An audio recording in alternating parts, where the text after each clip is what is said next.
Hey everyone, welcome to Crossroad Conversations with the Lewis Brothers, where we aim to share real stories about running a successful family business, working through adversity, and pouring back into the community that keeps our door open. We're your hosts, Matt, Shelby, and Taylor, and we bring you relevant local business advice and automotive insights that are sure to change the way you look at running a business, and maybe even throw in a plug for you to do business with us. Welcome back, episode 33 of Lewis Brothers Podcast. We are diving straight into hiring for talent versus hiring for culture, or both. Yeah, we shipped Matt off to give some culture. Joking, he's got plenty of culture. Oh, yeah. But it's me and Taylor today talking about hiring for talent, hiring for culture, this behemoth of a business, how we keep that thing glued together of the people. And so I'm fired up to kind of cut that up and figure out, because I don't love interviewing people. I know you don't love interviewing people. I don't know anyone loves to be interviewed, but how do you know who a person really is there? So that's a big thing. Last week we talked about business niche. Yes. Right? How do you stand apart versus any other business across the road? How do you keep it fun? How do you keep it relevant? And to know, should you stay in your pocket? Should you stay in your niche? How to change and how to make that change happen. So if you haven't already looked at that, go back episode 32. Make sure you finish watching this one. Let's fully dive into this thing. Yep. So, we didn't drive. We're here in our home studio. But what's your pick of the day today?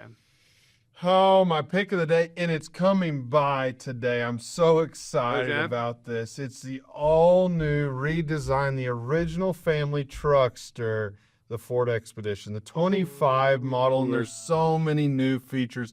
It will be on site here shortly, and we have so many coming in. But it's newly redesigned from the front to the back. The 25 Expedition, and by the time this airs, we'll have some on the lot. We have some that are on their way in, but I mean, they did the split tailgate. So it's going to be a classic tailgate to sit down, but also saw your groceries and stuff. It's got like a new yoke style. It's not a yoke, but it's a flat top, flat bottom steering wheel, a huge Panos screen across it, a new Google-powered connectivity screen, a whole lot of stuff. I mean, it's got the console's powered to go forward and back to be able to hit your kids put your big or purse. have your big purse or all your bags and everything else. And they've gotten really smart. It's like auto manufacturers know what they're doing. They do know what they're doing. They do. They're going through. But the tablet, the connectivity on the back of the thing, it's just got an iPad holder like this. You just set it on the back. So take your kids, anything else. You're not worrying about the DVDs, the tape players, getting anything in there. Yeah. So cool activity. You'll have to come by and check them out because we're really excited about them. Yeah, really absolutely. excited about them. But going into it today, we are diving straight into specific values. Yeah, behaviors. and we've talked about culture in previous episodes, but we're going to kind of dive through them a little bit more. So specific values and behaviors that define Lewis. Yes, and the importance of culture alignment between leadership and the new hires. So it's like that can dive so deep of talking into of not just hiring. It's no different than you being in the process of saying, hey, I'm not going to ask you to do anything that I don't want to do. So being involved with that and then shifting from seeking identical personalities to finding people enhance your existing personalities. So right off from the beginning, specific values and behaviors that define Lewis. What does that kind of look like? So as I was looking through this, and shout out to our media team for always giving us good boundaries. Brian, Craig, and David and the team helping us make sure that we have something relevant to talk about. They take what we do and then put it in there and let us springboard. So I was looking at that as like, okay, do you define your culture first and then hire for the people? Like we're talking 79 years worth of culture, and it's changed. We're not the same culture that our dad was, that our grandfather was. Same values, same idea, but as that evolves, so do you define the culture first, or do you get the people and then the people conform to the culture? So that's, we definitely know what our culture is, right? But our culture is also our people. It is. So it's a mixture of process and people.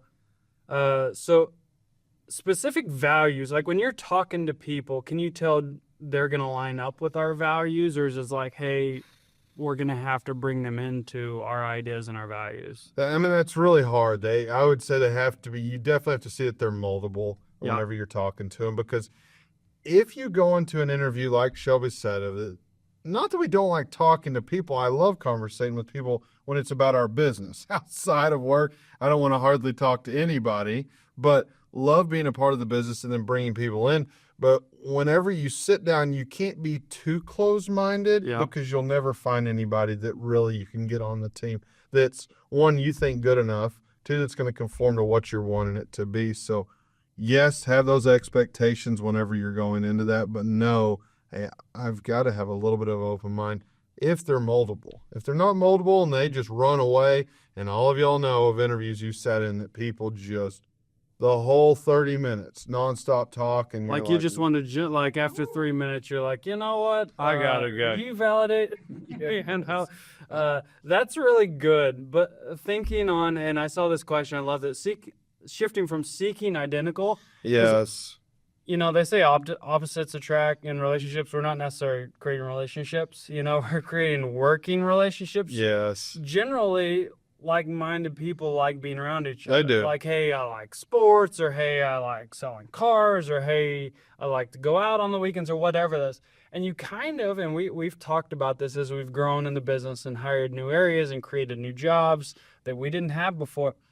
You had to go away from the like-mindedness, right? And because we realized, hey, if we don't have a person that's really good at specifics or the details, but this person's really good on the fly, and you hire another really good on the fly person, you still don't have anybody to pull it all together. Mm-hmm. And we realized that with some of our desk managers. This person was so good with customers and so good with the salespeople, but the organization was just awful. It was like, where is all the stuff? And this person has all the printed out paperwork. So like, I'll come in, I'm like, Taylor, what are all these papers? And you're like, no, I know where they all go, right? But then we, like Paul, we hired him on, and he's like, this culture is ridiculous. And it's not like we paint a face on, and like, it's just like who we are. But that was kind of seeking different personalities. It was. That was big, seeking that. And I love, you talk about the culture of anything else. This business, the retail business, I was laughing talking with some of our managers after a humongous month that we just came off of. And mentally they talked about, this was funny, mentally this business is very hard. Yeah. And they said, because we were up here on top of the mountain as best, and in the retail world, you go from the top to the next day, you got to flip the switch back on. Yeah, no, the first of the month, like you start over. First of the month, and it will destroy some people. It will destroy some people. And people that aren't in our industry look in and they're like, why do y'all do that? And I'm like, I don't know. It's crazy. I love it. And they just drive there. What are we going to do? But this is the business that we love to be in. And so I love seeing that from our managers. Like, I don't know, we're crazy, but we just love being in the middle of that. Yeah, I think it's the thrill of being able to start it from zero every 30 days. And they're like, okay. And it should be very simple. Like, hey, here's the game plan. Because we have the plan and we show them how to forecast and how to do it. It's still sometimes tough to get the machine back moving. Yes. And so then that's a challenge. Like, hey, let's go back to the basic block and tackle. But we talked about culture, and we were talking about Paul specifically.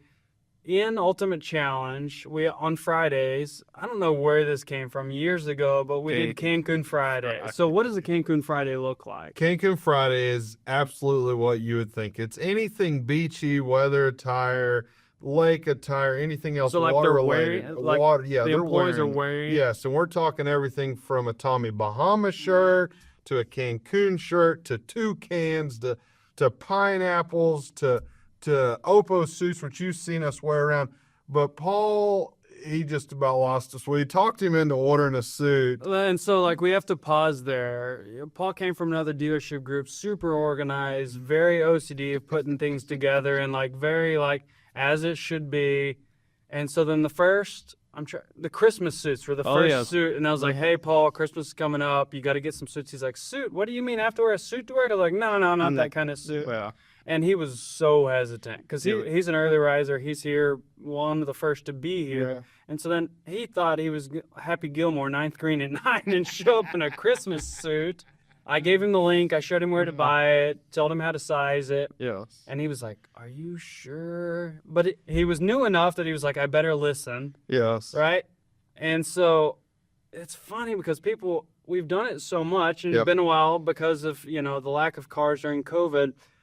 And so people are like, why do we do Cancun Fridays? And I'm sitting there thinking, like, why do we do Cancun Fridays? Yeah. It's like, because we used to give away Cancun vacation. We did. There was We did. one internally and there was one externally, but then we didn't have it this year because Yep. we had a million other things. And so people were asking, like, why are you doing Cancun Fridays? Like, because the atmosphere. It's just Friday fun. Right? It was fun of, like, you don't have to wear your normal, like, am I wearing Yes. black, gray, or white, and so it's like, it's just fun. And then people just ask. And so then if you were to say, hey, what's your culture? I'd probably be better just to show you a picture. Well, speaking of picture, we got him so jacked up at Christmas, had all the things. Mason, our other little feller, we had him on podcast live a couple weeks ago. Construction shirt on. He was wound up.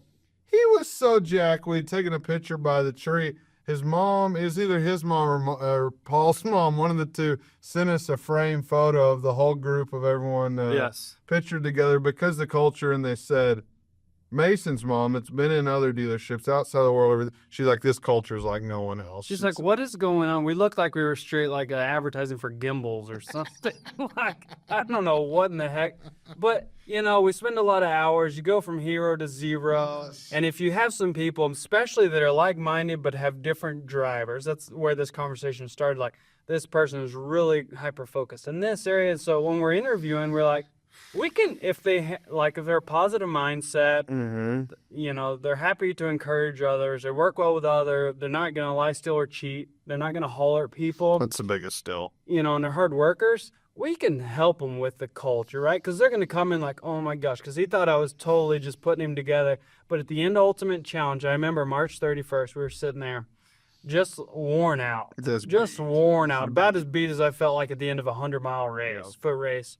I'm just like, oh my gosh, I love this. I hate this. I love this. I hate this. Like, it's 10:30 at night. And Paul's like, I kind of feel bad. I'm going to have to put my Cancun shirts away, my suits away. He said, we're going to have to find Another other. holiday. I said, don't you worry, buddy. I said, we got all the things. You can just keep your credit card hot, and we're going to keep. He was so jacked up. Ford just came out with their new campaign, From America for America. Yes. He ordered American flag six Yeah. to be. Yeah, because you can use that. You got Memorial Day, you got Labor Yes. Day, you got Oh, yeah. 4th of July, and you got From America for America. Yes. So, So the best part about that, whenever you're hiring those people and you get that team in there, it makes it easier whenever you're looking, hey, how is this person maybe not necessarily going to fit all the molds that I need, but how are they going to complement and fit in? How are they going to fit in the whole process? Where are they going to be the spoke on the wheel to be able to help keep moving it forward? So know whenever you're hiring someone, you're bringing them into your culture that, okay, if you're starting out and you're defining a whole new process, it's going to look a little bit different. But whenever you're adding a team member, be very slow to add them if you don't need to, because they're inserting the wrong person in a good culture you already have will absolutely nuke bomb it. it's no different than having 12 perfect apples that are Yes. good apples that'll be good for a while, and you bring in a bad apple. Yeah. And you put it in there, it will slowly, you're not going to set it in there and it's going to explode. No. And it's not like the worms aren't going to come out and eat everything instantly. Mm-hmm. So you do have to be very careful. You don't have to hire Adam Sandler like, hey, this guy is going to be hilarious. Mm-hmm. No, like we talked about, is it someone that is going to bring value to your industry? Yep. Is it someone that's going to bring value to customers, your employees, or whatever it is? And then make sure their culture is not just like a bomb in the other direction. Yeah. Another good thing that we've learned is culturing within the layers. Yes. So it's been me, Matt, and Taylor, and then everyone falls in suit whether they feel like they have to or just because they want to be a part. But that was not multi-layer, right? And so then it was like, how in the heck do we get service involved? How do we get parts involved? And how do we make sure the product and delivery? Or how do we make sure that collision center? Or how do we make sure that the stores that aren't here, how do we make sure that they have that culture as well? And then it's the Lewis culture. And so when the customer shows up, they're like, this is different, right? I could buy from 3,400 other Ford dealers. Mm-hmm. This one's different. It feels different. And so a lot of that we bake in and build in, from the content you see across our digital boards or on social media. But what's your thoughts or opinions about cultures through the ladders of? I love this. I had a lady that came in yesterday, and whenever I worked the deal with her, she was a referral from a great customer of ours, happened to be his sister, and she'd been in the business. She was in her 70s, so went through all of the work life, everything, was in a retirement stage, and first sat down, she's like, listen, son, I know how all this goes. I said, yes, ma'am. She had been through the automotive industry and finance, and so really good with numbers, really went through the whole process. We went back and forth, and I let her know whenever we sat down and said, hey, we're going to go ahead and take care of you, blah, blah, blah, go through everything. So fast forward, she said, well, whenever we started, she said, all of y'all are always the same. Thank you. Y'all have been great, but I understand things happen. Already had the presumption that we were going to be like anyone else because she'd been around that her whole life. Yeah. Well, fast forward, and she called, and she said, I don't have a spare tire. I don't have this. And she said, I can't believe you just called me right back. I said, well, yes, ma'am, you'd called, so I want to take care of you. So we got it ordered. She came in yesterday to get it installed. She said, I have to tell you this, and it's like I'm eating my own crow. And I said, yes, ma'am. She said, I used to work in finance, and it worked at a couple of stores and worked some other ones in Northwest Arkansas. And she said, this place is different. She said, this place is different. My managers in finance used to yell at people or do this. And she said, and service would never come out. She said, not only did your finance guy not yell at me whenever I wrote him a check and I didn't finance with him, I said, oh, good. That makes me feel good. So he said, I got that. I got a great delivery. I've never seen that in my life. Then she said, whenever I just came back in, I pulled in, and not only did the guy open my door to get me out of the car, but he offered me a car wash. What did I get a car wash for? So she was so excited. Our culture all the way from sales, which she'd been a part of, to service, and then to getting the car wash. So I love seeing that, not only from just customers, but then customers that are from the industry. That's really where the difference starts to come out. So if you hire the right people and the people that help kind of boost you in the areas that you're not as great, but you have the good people that want to be there, they want to work hard, they want to take care of the people that are honest. Yes. And then they get to be a part of this culture. Like, make up a random holiday and everyone like, hey, it's wear this to work today or do this day.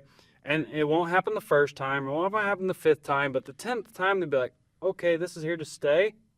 And then it flows to the customers. Yes. It's never been better. I love selling industry people. Oh, yeah. I love servicing industry people as long as everyone flows smooth and it goes good, which is 99% of the time. We drop the ball every once in a while, it happens. But the industry people that were in the business or in the customer service business, they, just the same way that we do. When we go to buy something or take part of something, you really appreciate it. If you meet a salesperson, just a quick disclaimer, if I'm looking at something and you're an actual factual salesperson, I'll just, give it to me all. Right. 'Cause I appreciate it. You've already taken the time. You made up your mind. You just want to feel good about the deal, make sure it hits all your wants and needs, and then make it simple and easy and transparent.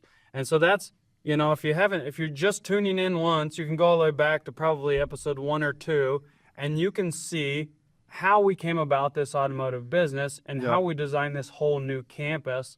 And it was building the culture and the process into the process so that they would be greeted at the door. The door would be open for them. They would get greeted with a car wash. The delivery process was good. That's baked into our process. So it's a cultural reminder. Yes. Oh, we do this because. Yes. Hey, we take care of this person because. And so then that allows it to continue and to continue. And that's through the layers. And that doesn't happen. If you think in yourself, if you're ever getting into business, know this. It never stops. You checking up and you going around inspecting what you expect, what Shelby tells us all the time, inspect what you expect. I'm not saying to micromanage. Don't misunderstand me there. Inspect what you expect. Go around. Make sure they're doing that. Ask about the car wash. Shelby still goes around and asks about the car wash. And the funny thing, and I laugh going back of thinking times with my parents, and I was asking another guy, a lot of times by your superior, by your manager, if you're asked a question, it's because they already know the answer. And that's their nice way of saying, hey, remember to do this. So go around, find out a way to be able to go, and they don't know that's what you're doing. That's just a good reminder to say, hey, this is what you need to do. of going through. But if you don't inspect that, it doesn't happen. And it's a constant thing. Like if you get frustrated, if you want to say, hey, here's how we do it like this or else, that boat will not float. Like you'll continue to go through people. And so that's one of those things that I like to get to the floor every day. But on like Fridays or Saturdays, I'm going to try to have majority of my desk work or office work done, reports and all that, so that I can be on the floor, so I can constantly get a pulse on what's the business like, how's the traffic, but also if we have new salespeople or new managers, or if I'm seeing a new delivery team or new finance guy or new service writers, I can see, is our culture, is our value, is what we stand for still getting delivered to that customer? And then we can make that adjustment on the fly and without saying, hey, look, Jimmy Jackwagon, this is how we deliver process. Like, hey, what if we did it like this? And you're saying, hey, that wasn't exactly how it's supposed to be. And let me help you make this easier and a better experience. You can do that nicely. Oh, yeah. You know, it's the same thing our mom would tell us, like, hey, treat others how you want to be treated. You know, Mother Teresa or whoever came up with that is like, treat others how you'd like to be treated. Right? Like that's so basic and simple. And that's not just your friends or your family or random people. That's in business as well. It is. And so if you can do that, that's solid. It is. That's big. It's big. Well, fun fact of the day, I got something that's going to throw you off. You're probably going to know this, but maybe a lot of people don't. Okay. But question, what early 20th century automotive pioneer famously stated, That's a lot of words. I know, kind of ran together there, you can have any color you want so long as it's black. What is that, Johnny Cash or something? Yeah. You Gonna can kind have of throw you off there. automotive pioneer, 20th century, Yes. said you can have any color you want as long as it's black. What's our Yes. options? Henry Ford, A.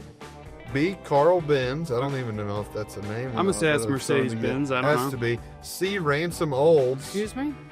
It's like Old's Cutlass? And What's this less phallic? Y'all really throw me the tongue Assume your twister eyeball here. in there. Yeah. Diameter. I'm gonna say Stellantis Diameter Gautier. Golly. All right, so we got Henry Ford, we got Carl Benz, we got Ransom Olds, or we got Gautier Dimer. Yeah, you got all of those. We're not going to give you the answer. We're gonna come back to that. You can have any colors you want as long as it's black. Yes. All right, so next core we want to talk about is the interview process as a culture assessment. And we've talked about this a little bit, but as we're interviewing, doing a culture assessment, now remember we said we don't necessarily have to hire for the culture, or are you hiring for the talent? You know, so that's kind of that thing there. So techniques for assessing a candidate's culture. Compatibility, because like they could have really good culture, but it not be compatible with your team. We talked about the bad apple, but it doesn't even necessarily have to be a bad apple, but if it doesn't fit your culture, like the way that they do business or the way that they talk. You know, we've had people that interview like this and then show up on day one. I remember years ago looking down from my office and I came down and I was like, Taylor, Chris, who is that person? What in the world? We hired Coolio from Gangster's Paradise. Oh my gosh. And hey, we'll hire anybody for anything, right? Craig, we will hire anybody for anything. And it's really the puzzle piece that fits. Yes. Like, you know, so I'm not saying don't hire this person for this reason or hire all these people for this reason. But what I'm saying is we might have opportunity like Springdale Ford. Like the majority of their business is Hispanic business. Yes. I don't know what the percentage is, but you've got Georgia's Chicken. You have a whole lot. Tyson Foods is right there. And so we have to be adaptable to fit into that culture. Yes. So when they show up, it's not like everyone's suits and ties and they're looking for hard work and that maybe speaks that language. So yeah, Taylor and the crew hired Coolio from Gangster's Paradise or something. And I'm not judging a book by its cover or anything, but I'm like, hey, man, this guy's going to get after it. What does he do, Taylor? What is this person going to do? And I was that one was short-lived, not on our own doing. No. We give everybody the time, tools, and training. He came back and he said, so thankful, he said, I can't believe y'all gave me an opportunity, but he had to move away to do something else. But he moved away, but so... What kind of questions do you have, or how do you interview to see is this a culture fit? It has to be of not only going through our skills tests that we are apt to test whenever we go through. it doesn't lie. It does, and you can hit the nail on the head pretty good.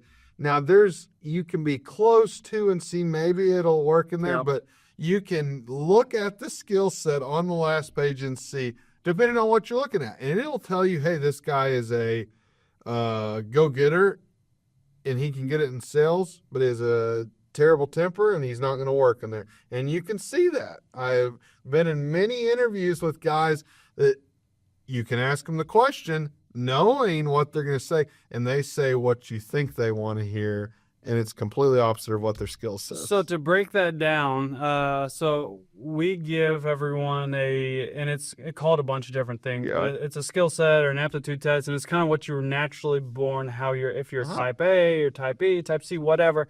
And there's tons of different ways to do it. And my first interaction was that, and if you rewind it, one of my first jobs was at Lowe's. Yeah. And I remember being at the kiosk. I was like, hey, I want to interview for a job. And they're like, sure, go sit on the computer. That was the first thing that they did. And they ran me through the skills test. And my thing was, because I'm a problem solver, is it would ask me these questions. It's like, I'm not going to answer this how I would. I'm answering how I think they want me to. Yeah. And I think they know that you're going to do that. And so then I think when you select B, they say, ooh, that's type A. Let's give them a whole different set of questions.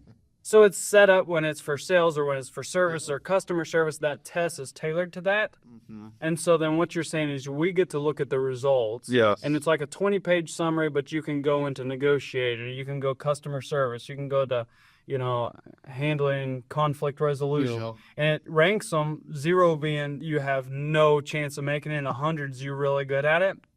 And so you can, it'll ask you, how well is this person at handling customer conflict? And so you're like, hey, Taylor, tell me, for your situation about customer conflict, how you would handle that. And you're right, it's so funny because it's always backwards. Yeah. Always. They're like, oh, I'm so good at that. And it's like, you want to flip it and say, no, it shows here you're a 13. Yeah. Like, Normally, I like to ask them, and that is, say, how do you handle conflict in the workplace? Because it's going to happen. It's no different than a brother, sister, anything growing up. And we always laugh of people are like, y'all are so weird as brothers. You get along. I said, listen, we got mad. We'd always get mad at each other, but our dad is just like, you're going to figure it out. You're going to go figure it out. Get back out there and figure it out. So it's no different than whenever you're in your workplace of getting in there. So whenever you ask a manager, hey, you and so had a misunderstanding about anything else, how do you handle that? And they're like, oh, that doesn't really happen. So then you can look into the test and see that it doesn't. And you don't shut it down then and there. You continue to move forward. and you're peeling the layers of the onion back, right? And so you'll peel the layers of the onion back. I was like, so Taylor, instead of just asking the question, it'd say like, hey, how do you handle conflict resolution? They'll tell you to you just like Google would, And so then maybe you walk them through a scenario. It's like, Taylor, let's walk through this. You've got a customer that's been shopping online. Yep. And they've sent in a bunch of internet leads, and they've asked for pricing, trade questions, all these things. And then they show up on the lot, and they don't remember who they talked to, and the salesperson doesn't ask, and Steve sells them a car. Yep. And let's say you're not Steve, but you were Taylor, who handled all their questions online. How do you handle that? Yes. Because what it means is money moves from Steve to you or from you to Steve. How do you handle that? Yes. And if you can ask them in that real world, they'll start out with cookie cutter, They start to. but then they really expose the real colors. And they're like, okay, well, what about this scenario? Uh-huh. And if you can get them comfortable, Yes. then you can kind of really see. Yeah. It's it's just having more tools in your toolbox so you can be able to pull out of like, hope that didn't work. I'm going to pull this out. Hope I'm going to try this. Or they won't open up. Correct. And so you Yes. remember, maybe they're not a people person. Maybe they're so nervous. You just kind of keep circling around and be able to talk to them. Because a lot of times, and I have, as I've gotten a little bit older, really realized, don't ever go in and just be wide open, because you'll sit there and ramble. And you'll look up 30 minutes later and it doesn't accomplish anything. But don't be so structured to you're looking. It's no different than if you think back of a therapist or anything and they're just writing down every single time you go down. Don't do that necessarily, but have you a guide to be able to walk you through the process. And that's really helped myself in particular, of being able to dive it in. Hey, this is what's important. This is what I need to go over. And as Shelby talked about, sometimes you got to pull an audible and pull some layers of the onion back to be able to get down to what really makes sense. But if you spend time there and do that, it makes all the difference. You go ahead and avoid some of the circumstances you don't necessarily need to be in, because last thing you want to do is whenever you hire somebody and you're quick to get in there and you're like, oh, I need help. Now I don't want to, I went through all this onboarding process. I got all of them up. I'm not going to let them go. You don't let them go. Then your bad onion starts getting over to the rest of everything else. Then you've got a whole nother problem. You're trying to put out fires. So just take a little bit more time, go through your culture, and it makes all the difference. It's no different than like painting a car. The details are in the prep work. Yeah. I saw a stat the other day, and I don't know if it's because somebody was trying to sell me something, that they said an average of a military personnel to get them at, excuse me, because I don't know the terminology, but of where they're finely polished and refined, that they've gone through the entire process, it cost about $1 million. $1 million.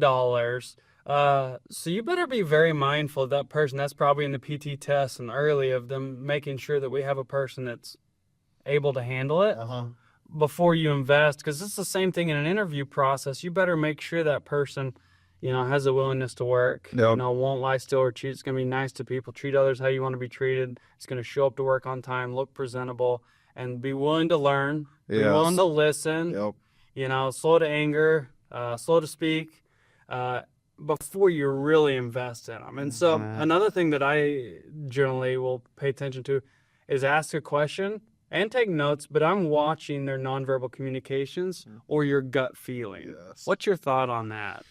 Gut feeling's so big, and you only know that if you start to really talk to the person and go through it. And the gut feeling is just what makes the difference. It's whenever something comes along and you're like, whoa, I didn't like the way, and you don't say it. You're like, Shelby, I didn't like what you just said there. It's just That's going to shut them down. Yes, it's going to shut them down. You're like, oh, I'm going to earmark that real quick. I didn't like that. It didn't sound. And most people will say, if you listen, 2 ears, 1 mouth. Remember, listen. You're going to initiate the conversation, but then you're going to listen. Whenever things are happening, you're going to hear things that are, whether it be we talk about language in the workplace or anything like that. Whenever they start slipping up and talking a certain way, you're like, oh, hold on, shouldn't it be more professional? If they do that now. If they do that now, how are they going to do it whenever they get relaxed? Hey, everyone's human. Even in our great workplace we like to do, people start slipping up. I'm like, hey, guys, pay attention, whatever. You want to talk like that, go talk like that in the closet by yourself, but not here around customers, anything else. It's so important not to do that. And you have to be back around to redo that. But that gut feeling is so important to really listen to it, because a lot of times you'll hear 1, 2, 3, 4 words that, even though, God, there was a guy, I was working on a manager about 6, 7 months ago, and I really liked the guy, and I was like, Shelby, I think this guy's good. We're going to go ahead and move forward with him. Hold on, let me double check with a couple other people. And then I went back around, and the guy was gung-ho. I was like, we can put him in there, let him go. And did a little bit more, and gut feeling ended up turning out he did not need to come in and had a whole closet full of things that weren't going to be good for our atmosphere. It's doing your due diligence. No, like I said, the prep before the paint work. Like you're ready to have the painting car. You're ready to have the employee plugged in to help produce, help take care of customers. But you have to. It's no different than like if you bought something over marketplace or bought something sight unseen. Yep. Do your due diligence to make sure. And so that was the next question I was going to ask about involving current employees or other people in that interview process. So you get a second gut feeling, or maybe they ask questions differently, or maybe they say something different to another employee versus to you or me. Mm-hmm. And so that's twofold, but you're saying that you ask other employees or other people about that person and you found different things? Yeah, I found different things. Rolling into your next question there, but running into of getting different employees in there that ended up being an outside trusted source. We had so just another built person in there. Yeah, so somebody look inside of your whole parameters of everything. So you actually called references? Yeah, I actually called a reference. Okay, fair enough. I actually called a reference, and it made a difference there. But I remember hiring one of our current managers.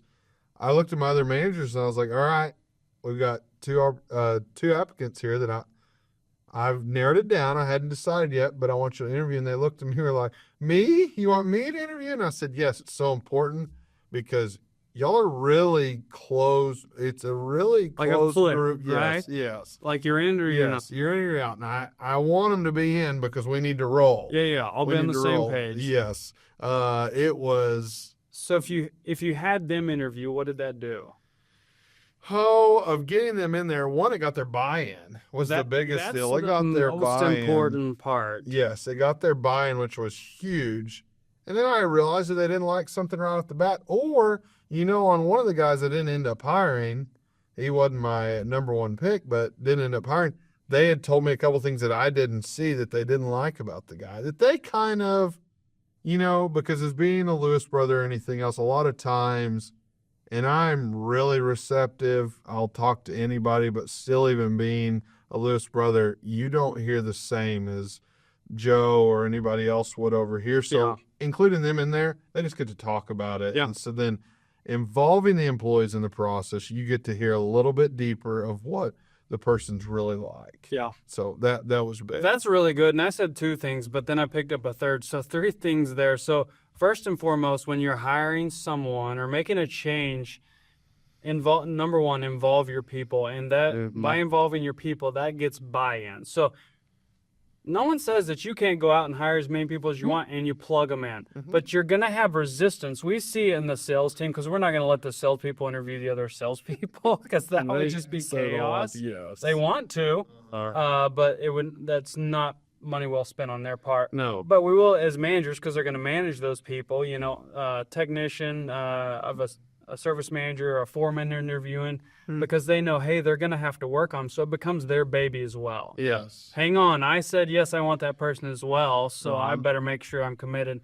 The second thing is it empowers them to know that you care. Yes. That you care about their input, right? That you're not just saying, no, it is what it is, take it or leave it, right?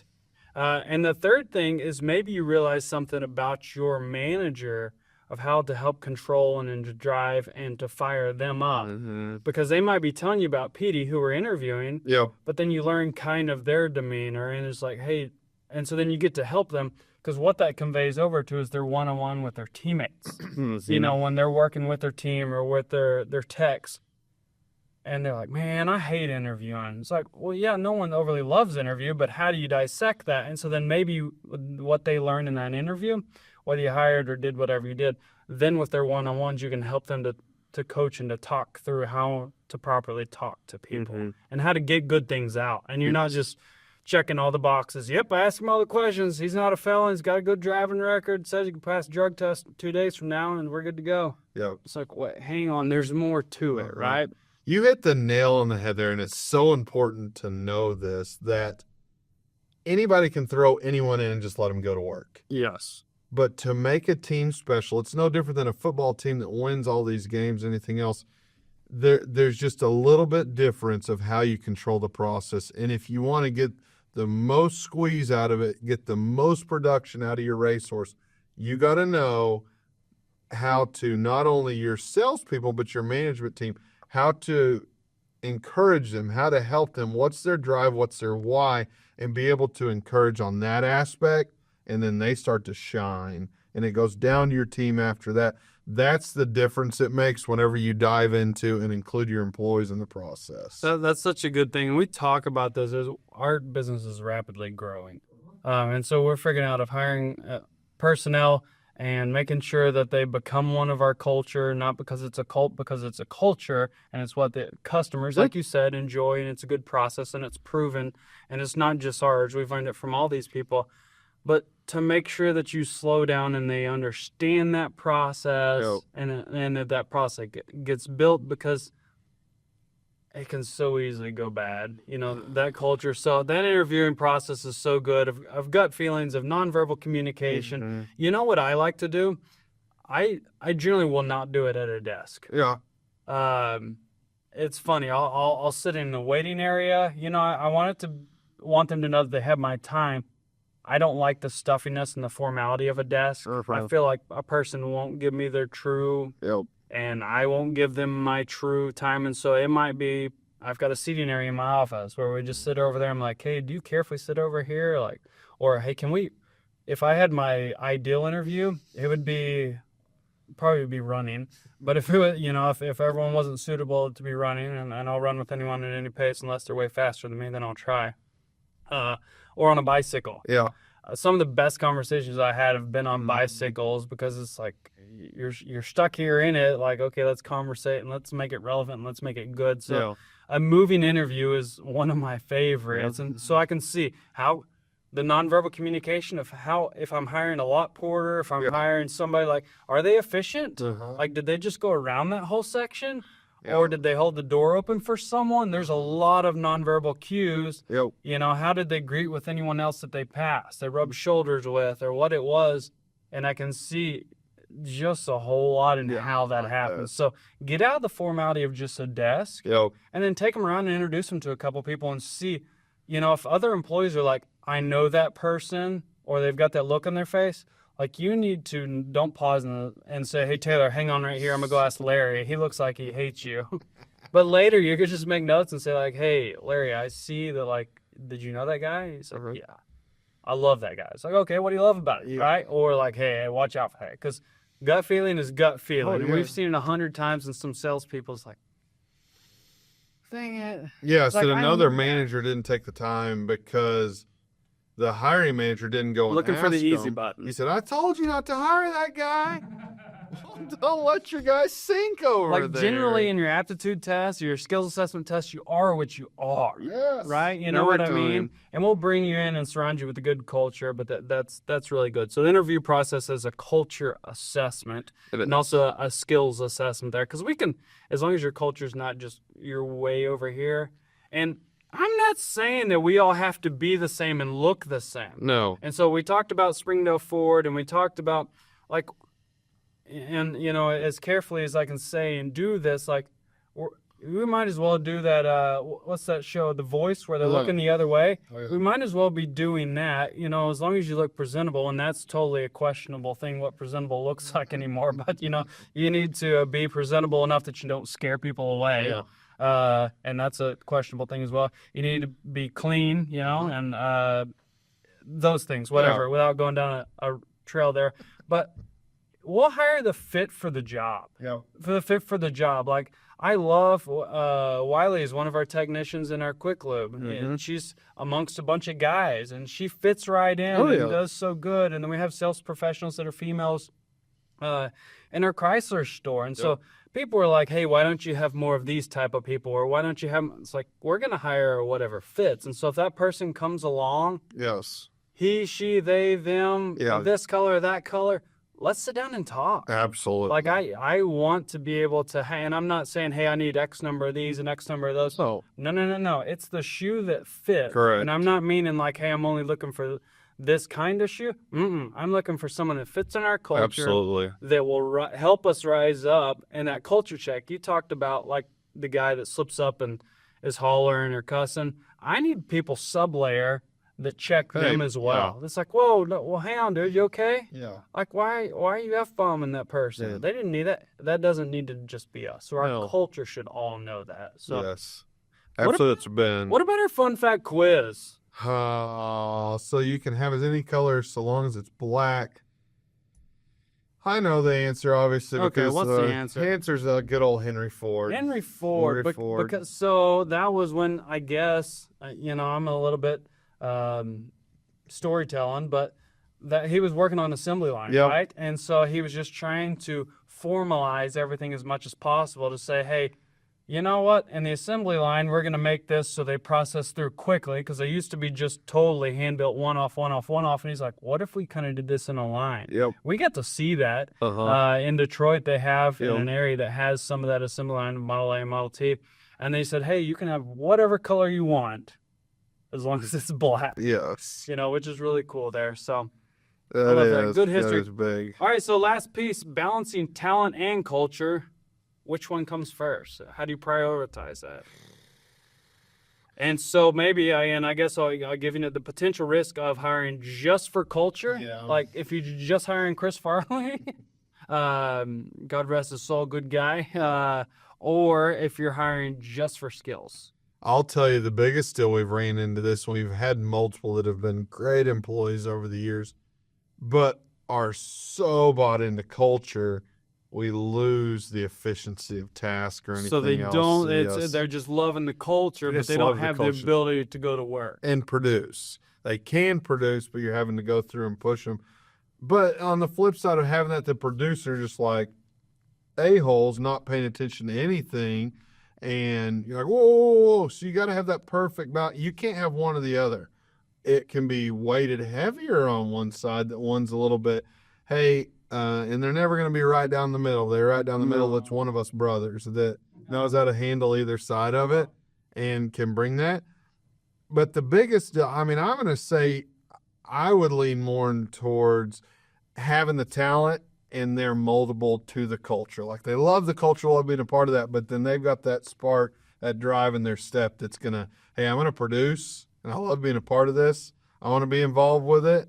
It's no different than we get so aggravated in our meetings of our top level sales professionals that are like, come to the meeting, sit, go over our culture, but then they're delivering a unit outside of them. I'm like, all right, attaboy. Good job. Keep going. Hey, be a part of this. I'm never going to stop asking you to come and be a part of this. Right. Because we got to keep pouring into you, but keep doing what you're doing. Yeah.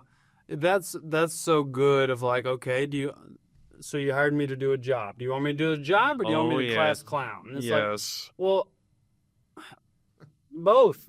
Right? But Yes. so, when we reference Paul, and I'll reference Paul again, it was like, hardworking individual, very organized, very task-driven, which I love. But his culture wasn't all one way or all the other way, right? But then he was like, wow, okay, this is different. Yeah. And so then was moldable, wasn't closed off in one direction or the other.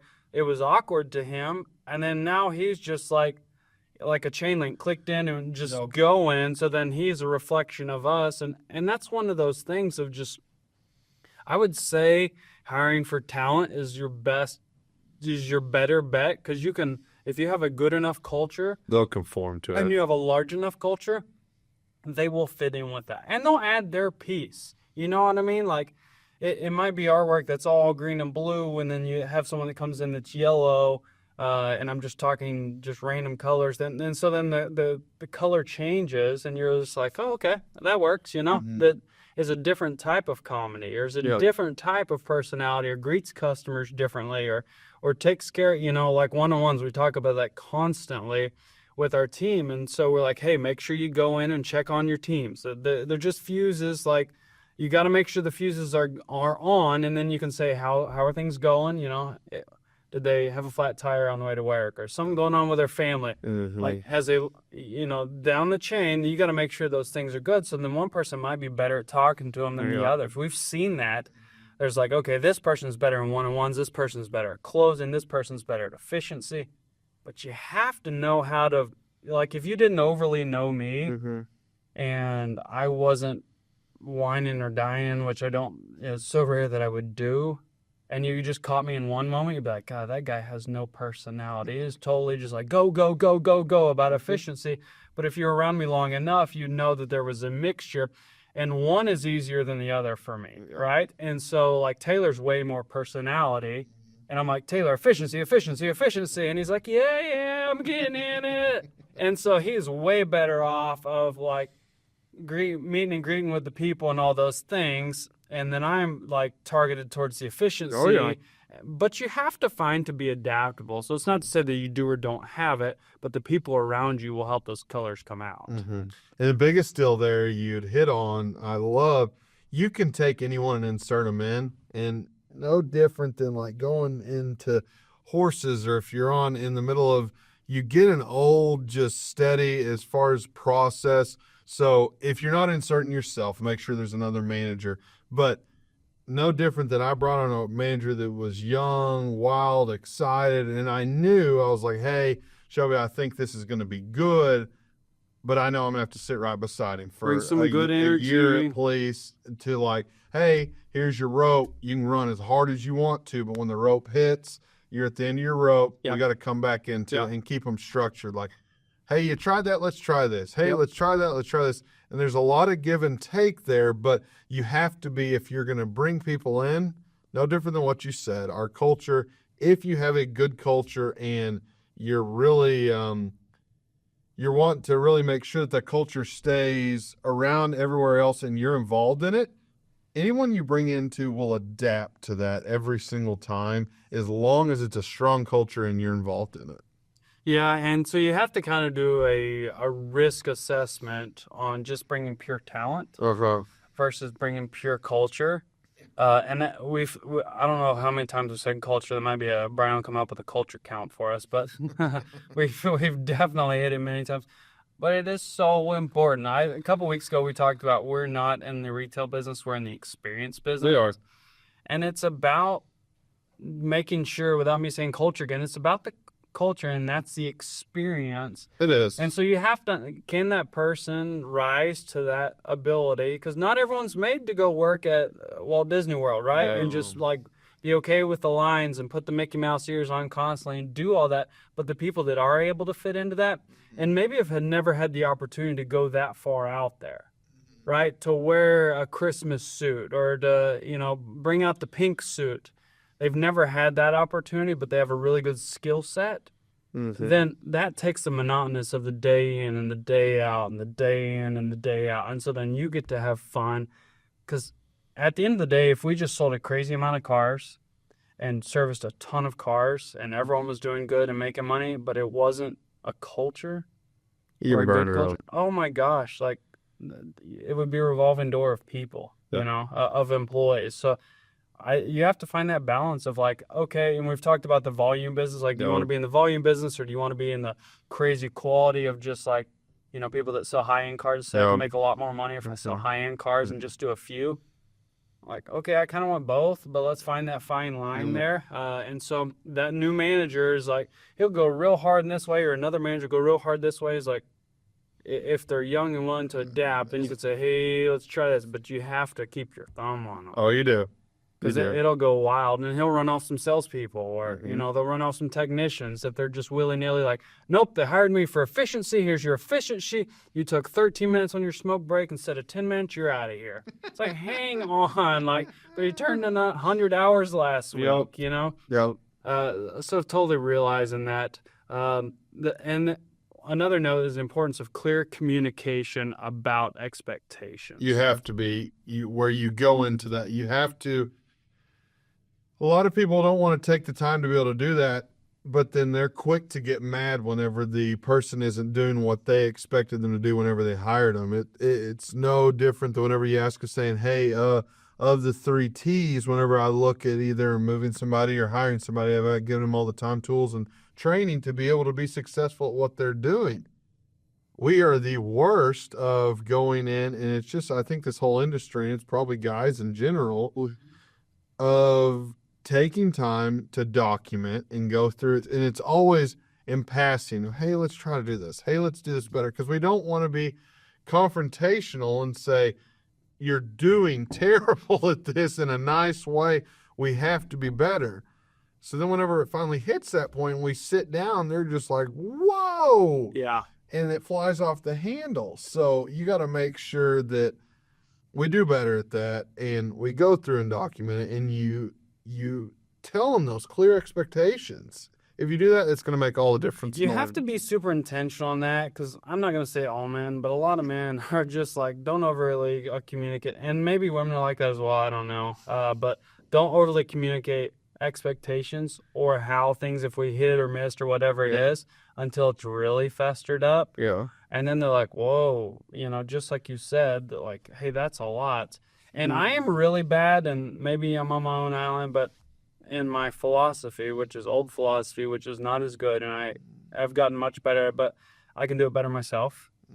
And so, like yesterday, I had a lot rodeo, and where we had to line up because we had sold so many cars, and we just had holes everywhere. It looked like a bomb went off, and the team was busy delivering cars and checking cars in and all this stuff. I was like, Taylor, I got a quick minute. Can you rally up some people? And so he went to rally up some people, and there was no people. I mean, there was plenty of people, but they were all doing something. I was like, I got it.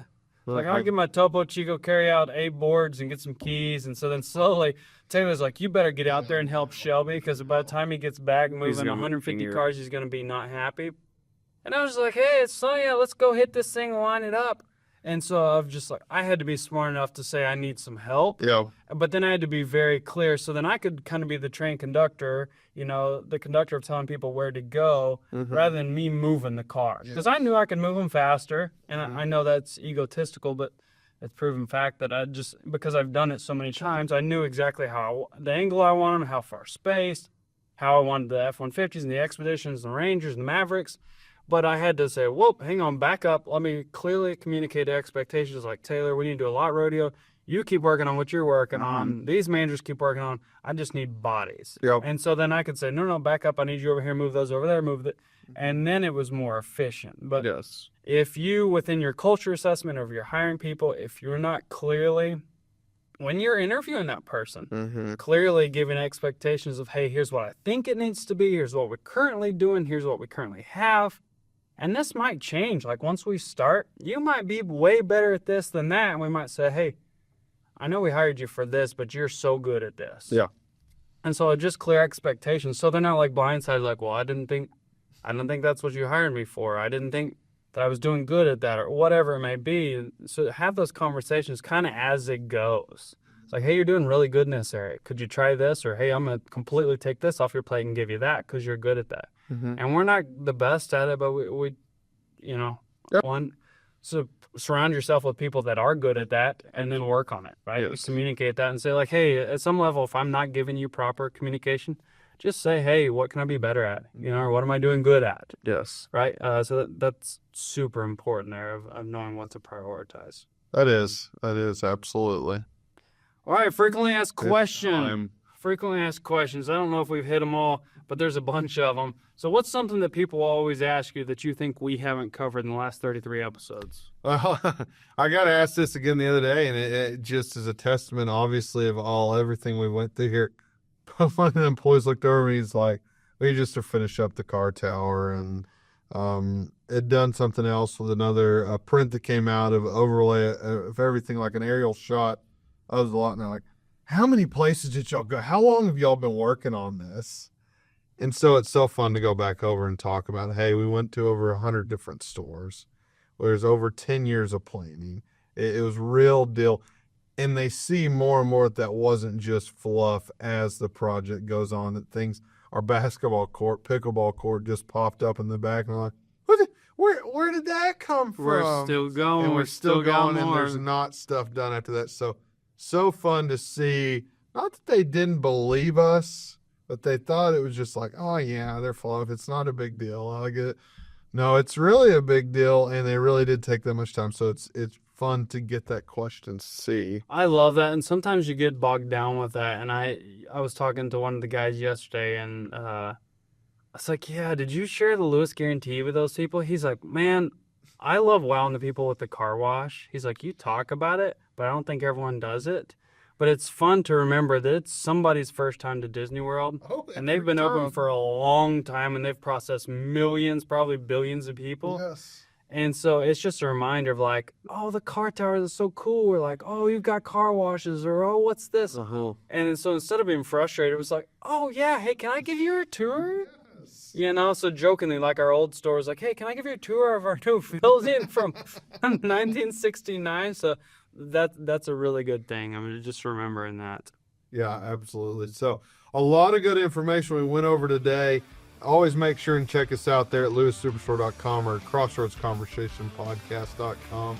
And thanks for being with us today. Thanks for tuning in. We'll see you soon. Make sure you like and subscribe, and we'll see you next week. Hey, thanks for joining us today, and we hope you enjoyed this episode. Make sure to give it a like, share it with your friends and family, visit our website, and send us some questions. We want to know what you'd like to hear, who you'd like to hear from, and what you want to see, or maybe even some questions for us to answer about either the automotive industry or just business in general.